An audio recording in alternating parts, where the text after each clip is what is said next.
ಎಲ್ರಿಗೂ ನಮಸ್ಕಾರ ಸ್ನೇಹಿತರೆ, ಅಡುಗೆ ಚಾನಲ್ಗೆ ಸ್ವಾಗತ. ಇವತ್ತು ದ್ವಾದಶಿ ಅಡುಗೆ ಏನೇನು ಮಾಡಿದ್ದೆ ಅಂತ ನಿಮ್ಮ ಜೊತೆ ಶೇರ್ ಮಾಡ್ತಾಯಿದ್ದೀನಿ. ಬನ್ನಿ ವಿಡಿಯೋ ಶುರು ಮಾಡೋಣಂತೆ. ಇವತ್ತು ಬೆಳಗ್ಗೆ 5:30 ಆಗಿಬಿಟ್ಟಿತ್ತು ಸ್ನೇಹಿತರೆ, ಸ್ವಲ್ಪ ಲೇಟ್ ಆಯ್ತು ಇವತ್ತು. ಒಂದೊಂದು ದಿವಸ ಹಾಗೆ ಆಗಿಬಿಡುತ್ತೆ.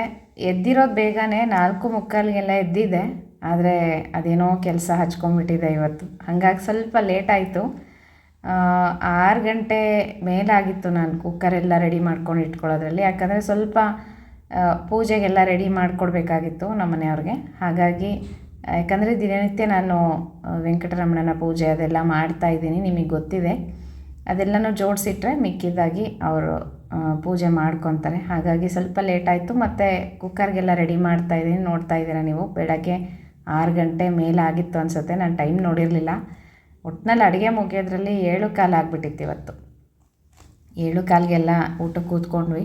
ನೋಡಿರಿ, ಈ ಕಡೆ ಕುಕ್ಕರ್ಗೆ ಇಟ್ಕೊಂಡಿದ್ದೀನಿ ಅನ್ನಕ್ಕೆ ಮತ್ತು ಬೇಳೆಗೆ. ಈ ಕಡೆಗೆ ಸ್ವಲ್ಪ ಅನ್ನಕ್ಕೆ ಇಟ್ಟಿದ್ದೀನಿ, ಒಂದು ಅರ್ಧ ಪಾವ್ನಷ್ಟು ಅಷ್ಟೇ.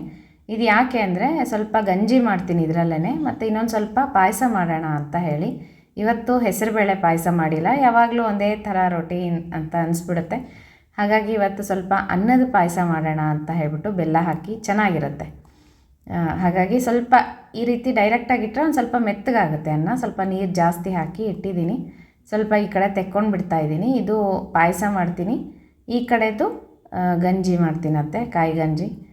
ಕಾಯಿ ಸಹ ಇರಲಿಲ್ಲ, ತೆಂಗಿನಕಾಯಿ ಮತ್ತು ಇದು ಒಣಕೊಬ್ಬರಿ ನೆನೆ ಹಾಕಿದ್ದೆ ರಾತ್ರಿ ಸ್ವಲ್ಪ ನೀರಿನಲ್ಲಿ. ಒಣಕೊಬ್ಬರಿ ನೆನೆ ಹಾಕಿ ಚೆನ್ನಾಗಿ ನೆಂದಿತ್ತು ಬೆಳಗ್ಗೆಗೆ. ಅದು ರುಬ್ಬಿದ್ದೀನಿ ನೋಡಿರಿ, ಎಷ್ಟು ಚೆನ್ನಾಗಾಗಿದೆ. ಸೇಮ್ ತೆಂಗಿನಕಾಯಿ ಥರನೇ ಅನ್ನಿಸ್ತು. ಸ್ವಲ್ಪ ಟೇಸ್ಟ್ ಡಿಫ್ರೆನ್ಸ್ ಇರುತ್ತೆ, ಆದರೂ ಸಹ ಚೆನ್ನಾಗಿತ್ತು, ತಿನ್ನೋದಕ್ಕೆ ಭಾಳ ರುಚಿ ಇತ್ತು. ತೆಂಗಿನಕಾಯಿ ಇರಲಿಲ್ಲ ಅಂತ ಹೇಳಿ ಈ ರೀತಿ ಒಟ್ಟಿನಲ್ಲಿ ಗಂಜಿ ಮಾಡಬೇಕು ಅಂತ ಮನಸ್ಸು ಮಾಡಿಬಿಟ್ರೆ ಹೆಂಗೋ ಒಂದು ಮಾಡಿಬಿಡೋಣ ಅಂತ. ನೋಡಿರಿ, ಈಗ ಈ ಕಡೆಗೆ ಕಾಯಿ ಗಂಜಿ ರೆಡಿ ಆಗ್ತಾಯಿದೆ. ಈ ಕಡೆಗೆ ಪಾಯಸಕ್ಕೆ ಒಂಚೂರು ಹಾಲು ಸಹ ಹಾಕ್ತೀನಿ. ಒಂಚೂರು ನೀರು ಹಾಕಿ ಅದನ್ನು ಚೆನ್ನಾಗಿ ಕುದಿಸ್ಕೊಂಬಿಟ್ಟು, ನೋಡಿರಿ ಈಗ ಹಾಲು ಹಾಕಿದ್ದೀನಿ. ಹಾಲಲ್ಲಿ ಚೆನ್ನಾಗಿ ಕುದಿಬೇಕು. ಅನ್ನ ಚೆನ್ನಾಗಿ ಹಾಲಲ್ಲಿ ಕುದ್ರೆ ತುಂಬ ಟೇಸ್ಟ್ ಇರುತ್ತೆ. ಮತ್ತು ಇದಕ್ಕೆ ರುಚಿಗೆ ತಕ್ಕಷ್ಟು ಬೆಲ್ಲದ ಪುಡಿಯನ್ನು ಹಾಕ್ತಾಯಿದ್ದೀನಿ. ನಾನಿಲ್ಲಿ ಆರ್ಗ್ಯಾನಿಕ್ ಬೆಲ್ಲ ತಂದಿದ್ದೆ, ಅದನ್ನೇ ಹಾಕ್ತಾಯಿದ್ದೀನಿ. ಸಕ್ಕರೆ ಸಹ ಹಾಕೋಬೋದು, ಸ್ವಲ್ಪ ಸಕ್ಕರೆ ತಿನ್ನೋದನ್ನು ಅವಾಯ್ಡ್ ಮಾಡೋಣ ಅಂತ ಹೇಳಿ ನಿಮಗೂ ಹೇಳ್ಕೊಡ್ತಾಯಿದ್ದೀನಿ. ನಾನು ಸಹ ಕಲಿತಾ ಇದ್ದೀನಿ.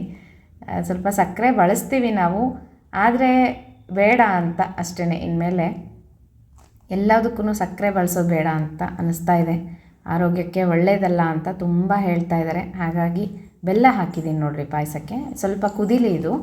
ಈ ಕಡೆಗೆ ಗಂಜಿ ರೆಡಿಯಾಗಿದೆ. ಅದಕ್ಕೊಂಚೂರು ಉಪ್ಪು ಹಾಕಿ ಸ್ವಲ್ಪ ಕುದಿಸ್ಕೊಂಬಿಟ್ರೆ ಸಾಕು, ಬೇಗನೆ ಆಗುತ್ತೆ ಕಾಯಿ ಗಂಜಿ. ಅದಕ್ಕೊಂಚೂರು ತುಪ್ಪದಲ್ಲಿ ಜೀರಿಗೆಯನ್ನು ಕರೆದು ಹಾಕಿದ್ದೀನಿ. ಕಾಯಿ ಗಂಜಿ ರೆಡಿ ಆಯಿತು. ಈಗ ಅದೇ ಬಾಣಲಿಗೆ ಒಂಚೂರು ಎಣ್ಣೆ ಹಾಕ್ಕೊಂಡು ಇದು ಬೆಂಡೆಕಾಯಿ ಸಣ್ಣದಾಗಿ ಹೆಚ್ಕೊಂಡಿದ್ದೀನಿ, ಅದನ್ನು ಚೆನ್ನಾಗಿ ಫ್ರೈ ಮಾಡ್ತೀನಿ. ಕ್ರಿಸ್ಪ್ ಆಗಬೇಕು, ಅಲ್ಲಿ ತನಕನೂ ಬೆಂಡೆಕಾಯಿನ ಫ್ರೈ ಮಾಡ್ತೀನಿ. ಇದು ಮೊಸರು ಬಜ್ಜಿಗೆ ಸ್ವಲ್ಪ ಸಿಂಪಲ್ಲಾಗಿಯೇ ಅಡುಗೆ ಮಾಡಿಬಿಟ್ಟೆ ಇವತ್ತು, ಬೇಗನೆ ಆಗಬೇಕಲ್ಲ ಅಂತ ಹೇಳಿ. ಈ ಕಡೆ ಪಾಯಸ ರೆಡಿ ಆಗ್ತಾಯಿದೆ. ಅದಕ್ಕೊಂಚೂರು ಏಲಕ್ಕಿ ಪುಡಿ ಕುಟ್ಟಿ ಹಾಕಿಬಿಟ್ರೆ ಘಮ ಘಮ ಅಂತ ಇರುತ್ತೆ. ಮತ್ತು ಸ್ವಲ್ಪ ದ್ರಾಕ್ಷಿ ಗೋಡಂಬಿಯನ್ನು ತುಪ್ಪದಲ್ಲಿ ಫ್ರೈ ಮಾಡಿ ಹಾಕಿಬಿಟ್ರೆ ಪಾಯಸ ರೆಡಿ. ನೋಡಿರಿ, ಇದು ಮತ್ತೆ ಗಟ್ಟಿ ಆಗುತ್ತೆ, ತಣ್ಣಗಾದಾಗೆಲ್ಲ ಗಟ್ಟಿ ಬರುತ್ತೆ. ಹಾಗಾಗಿ ಸ್ವಲ್ಪ ಬೇಗನೆ ತೆಗೆದಿದ್ದೀನಿ. ಈಗ ಗೋಡಂಬಿ ದ್ರಾಕ್ಷಿ ಎಲ್ಲನೂ ತುಪ್ಪದಲ್ಲಿ ಫ್ರೈ ಮಾಡಿ ಪಾಯಸಕ್ಕೆ ಹಾಕಿಬಿಡ್ತೀನಿ. ಪಾಯಸ ರೆಡಿ ಆಯಿತು, ಗಂಜಿ ರೆಡಿ ಆಯಿತು. ಈ ಕಡೆಗೆ ಬೆಂಡೆಕಾಯಿ ಮೊಸರು ಬಜ್ಜಿಗೂ ಸಹ ಬೆಂಡೆಕಾಯಿ ಚೆನ್ನಾಗಿ ಫ್ರೈ ಆಗಿದೆ, ತೆಗೆದಿಟ್ಕೊಂಡಿದ್ದೀನಿ. ಈಗ ಸಾರು ಮತ್ತು ತವ್ವೆ.